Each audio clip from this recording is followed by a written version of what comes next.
పొట్లూరు వంటలకు స్వాగతం అండి. చామదుంపల పులుసు అండి. అలాగే చామదుంపల పులుసు అండి. ఇలా గనక వండుకు తింటే ఉంటుంది మట్టి పాత్రలో. సూపర్గా ఉంటుందండి. చూడండి ఎంత బాగుందో. చామదుంపలు ఎగిరే కాకుండా పులుసు కూడా చేసుకోవచ్చు. చామదుంపలు ఇవి కడిగి పెట్టుకోవాలండి. ఫస్ట్ మట్టి ఉంటుంది బాగా, కొంచెంసేపు నానబెట్టి కడిగితే శుభ్రంగా పోతాయి. అలాగే ఒక ఉల్లిపాయ, ఇంత చింతపండు, ఒక పచ్చిమిరపకాయ, ఒక టమాటా. ముందుగా ఈ చామదుంపలన్నీ కూడా కొంచెం వాటర్ పోసి కుక్కర్లో 3 విజిల్స్ రానిద్దాము. మునిగేటట్టు పోద్దామండి. వాటర్ ఏం కాదు, 3 విజిల్స్ వస్తే చాలు. 3rd విజిల్ వచ్చేటప్పుడు తీసేయాలి కుక్కరు. 1 కేజీ దుంపలకు కాను ఇంత చింతపండు వేసుకోవాలి. ఇంత పడుతుంది. ఎప్పుడైనానండి చింతపండు తొందరగా నానాలంటే కొంచెం వేడి నీళ్ళు పోస్తే ఫాస్ట్గా నానిపోతుంది. ఉల్లిపాయ ఇలా కట్ చేసి పెట్టుకోవాలి. అలాగే పచ్చిమిరపకాయ, టమాటా కూడా కట్ చేసి పెట్టుకుందాము. కట్ చేసి పెట్టేసుకుందాము. ఒక చీలిక చేసుకుంటే చాలు. మనకు విజిల్ వచ్చి కుక్కర్ ఆరేలోపు ఇది నానిపోతుంది అనమాట. ఇలా వేడి నీళ్ళు పోసుకుంటే ఆరిపోయిందని చూద్దాము. ఆరిపోయిందండి. నీళ్లు వంపేసండి. ఇలా గిన్నెలో ఒక ప్లేట్లో వేసుకుందాము. కొంచెం వేడి ఆరిన తర్వాత ఒలిస్తే బెటరు. ఈ స్కిన్ అంతా కూడా, ఈ స్కిన్ మొత్తం తీసేయాలండి. స్కిన్ అంతా కూడా తీసేసి ఇలా అన్నీ కూడా ఒలిచి పెట్టుకోవాలన్నమాట. మనకి ఏ షేప్ కావాలంటే, ఎంత సైజు కావాలంటే అంత సైజు ముక్కలు చేసుకోవచ్చు. ఈ సైజులో ఇలా ఉంటే బాగుంటాయండి. మరీ చిన్నగా కట్ చేసినా కానీ ముక్కలు మరీ కలిసిపోతాయి అన్నమాట. శుద్ధగా అయిపోద్ది కూర. అని కొంచెం పెద్దగానే కట్ చేసుకుందాము. ఒక 1/2 ఇంచులో కోసుకోవాలండి. కట్ చేసుకోవడం ఇలా ఈ సైజు సరిపోతుందండి. ఇలా చిన్నగా ఉండే దుంపలు స్ట్రైట్గా ఇలా వేసేసుకోవటం అన్నమాట. ఇలా అన్నీ కూడా కట్ చేసి రెడీ పెట్టుకున్నాము. వేసేటప్పుడు ఇలా విడదీసి వేసుకోవాలి పులుసులు. ఇలా మట్టి పాత్రలో వండుకుందామండి. పులుసు చాలా టేస్టీగా ఉంటుంది. పులుసు కూరలో పెద్దగా పట్టదండి ఆయిల్. కొంచెం వేగటాగం వరకే సరిపోతుంది అనమాట. కొంచెం శనగపప్పు, ఎక్కువ శనగపప్పు అసలు వేయిపోయినా పర్వాలేదు.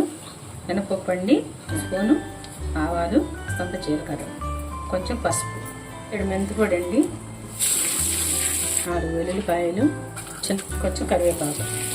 ఇప్పుడు ఈ ఉల్లిపాయలు వేసేసుకుందాము. తాలింపు వేగిపోయింది. కొంచెం వేగనిద్దాము. ఉల్లిపాయ వేగిన తర్వాత అండి చామదుంపలు వేసేసుకోవాలి. టమాటోతో సహా వేసి చక్కగా వేయించుకుంటూ ఉండాలన్నమాట. వేసినా పర్లేదండి, కలిసిపోతుంది. ఎలాగ వేగుతూనే ఉందన్నమాట కూర. కొంచెం వేగనిద్దాము. ఎల్లుల్లో సాల్ట్ దాని వరకు వేసామండి. ఉల్లిపాయ వరకు కల్లుప్పు వేసుకుంటే బాగుంటుంది ఎప్పుడైనా కానీ. కూడా ఒక పచ్చిమిరపకాయ వేసాం కదా. ఇది కొంచెం మిర్చి, ఎక్కువ ఘాటున్న మిర్చి అండి. నేను ఒక 1.5 స్పూన్ వేస్తున్నాను. చూడండి, ఈ పులుసు తీసి పెట్టాను చింతపండులోంచి.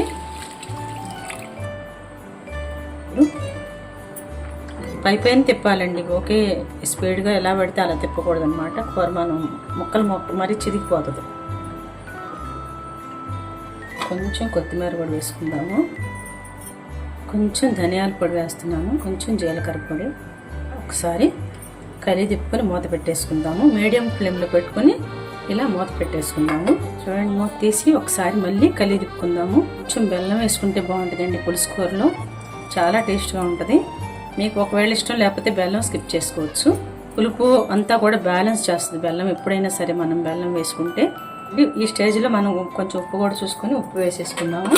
ఇది ఉప్పు కొంచెం ఇది వేస్తే చాలు, ఎక్కువ పట్టదు. వేసుకుని మూత పెట్టేసుకుందాము. బెల్లం పొడి కొంచెం వేసుకుందామండి, సరిపోలేదు. మనం బెల్లం వేస్తే కొంచెం ఉప్పు తీసుకుంటుంది కూర. అయిపోయిందండి, రెడీ. చూడండి ఎంత బాగుందో చూడండి. చామదుంపల పులుసు కలర్ఫుల్గా ఉందన్నమాట. కరెక్ట్గా అన్నీ సరిపోయినాయండి. రైస్లో కూడా అంతా సరిపోతుంది అనమాట. చామదుంపల పులుసు రెడీ అండి. స్టవ్ ఆఫ్ చేసేసుకున్నాము.